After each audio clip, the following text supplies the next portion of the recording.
everything within these sacred liturgies has meaning, importance, and significance. But so too do you. You, as Father Dominic, Deacon Bob, myself, lay prostrate at our ordination, we lay prostrate. And by laying prostrate means we are dying to self so as to live for others.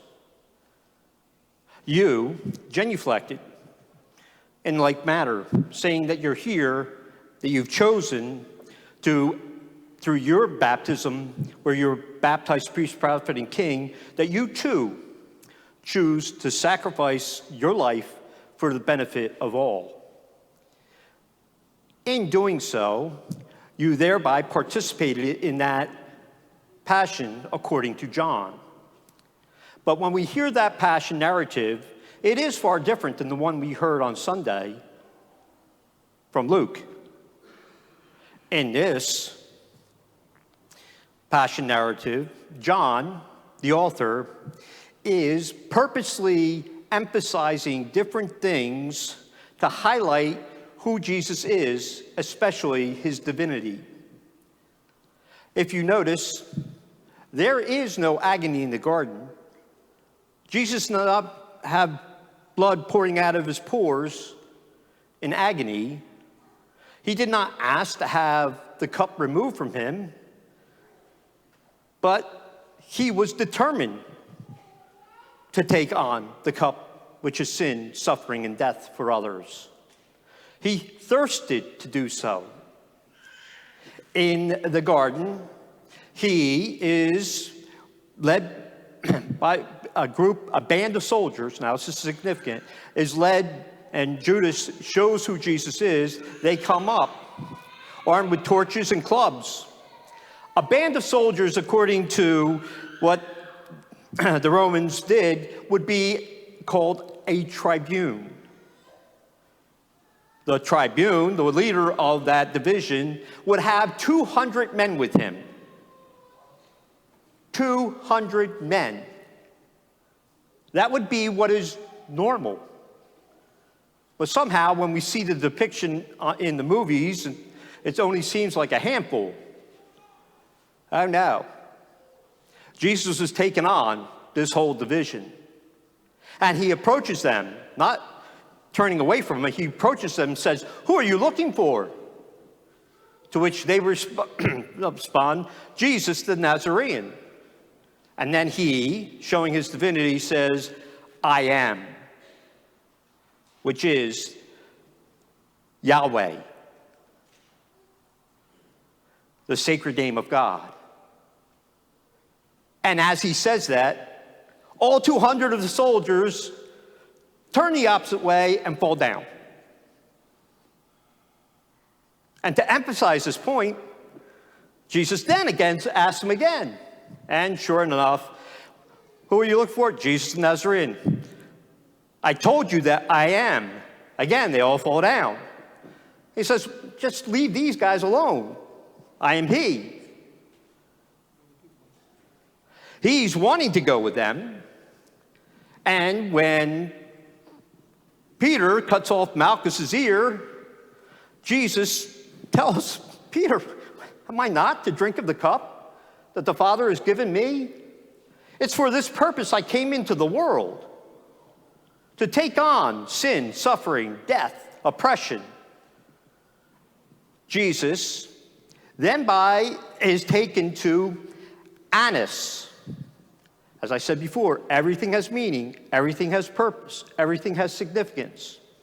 Annas, the word Annas, who was the father-in-law of the high priest, means compassionate one. So, they are taking him supposedly to the compassionate one. And yet, he isn't compassionate at all. Then they take him to Caiaphas. Again, his name means something. The one who hands over, or the one who sets up. He is the one that will indeed hand over Jesus to Pilate. And Jesus says to him, "You have no power over me, Yet, your sin doesn't compare to the one who did hand over, Caiaphas. Whose sin is greater? According to Jesus. Caiaphas. It's purposely presented in this way because John's gospel is presented in an era where the Gentiles are accepting who Jesus is while the Jewish people refuse. Pilate, if you take a look at his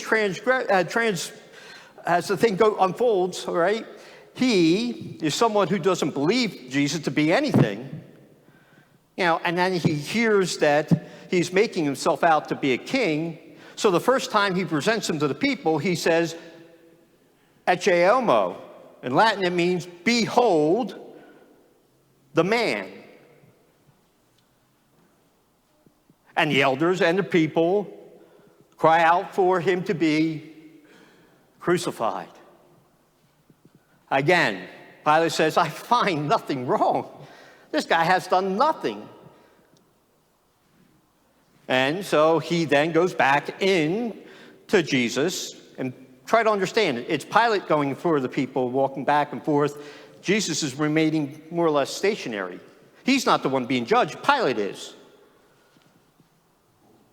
And then he goes, has him beaten, scourged, okay, and has him decked in purple, and he brings him out and says, "Behold your king." To which the people say, "Crucify him.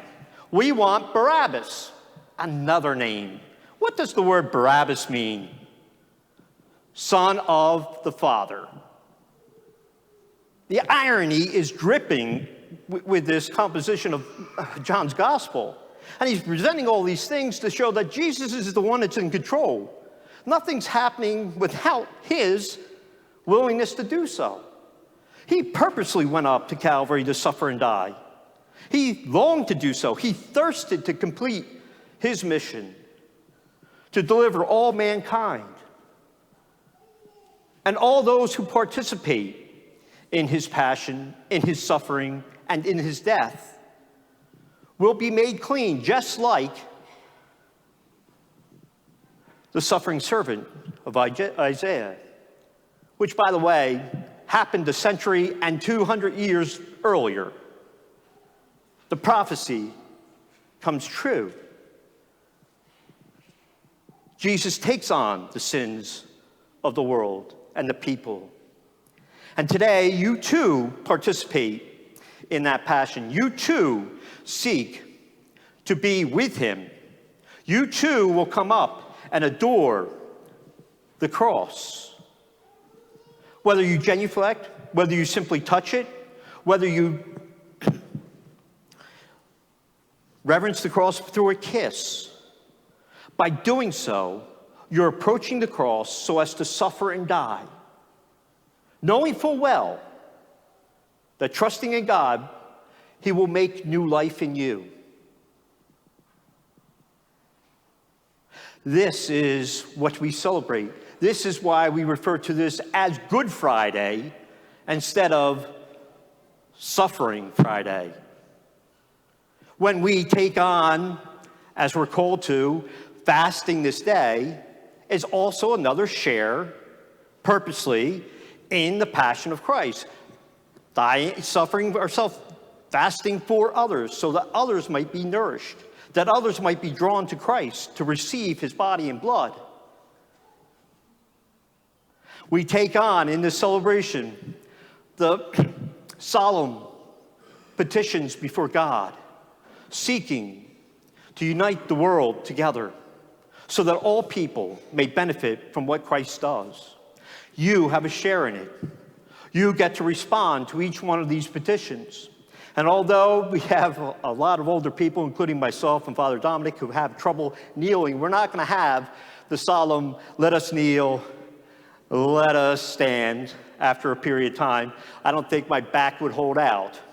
So you can bow, or you can genuflect, or you can kneel if you want. That's up to you, or you can remain standing. Or even if it's too much for you, you can remain seated. But it's aligning yourself with the prayer that's most essential. For these prayers are solemn and are for the benefit of all people throughout the world.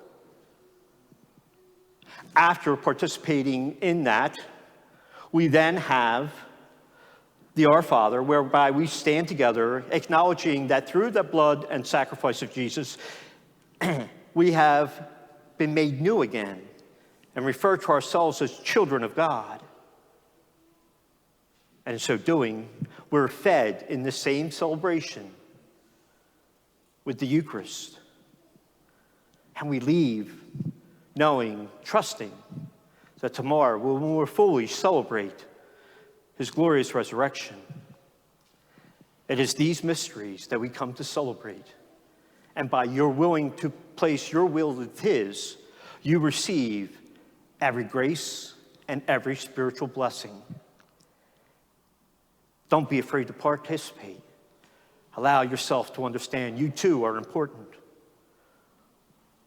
Allow the blood of Christ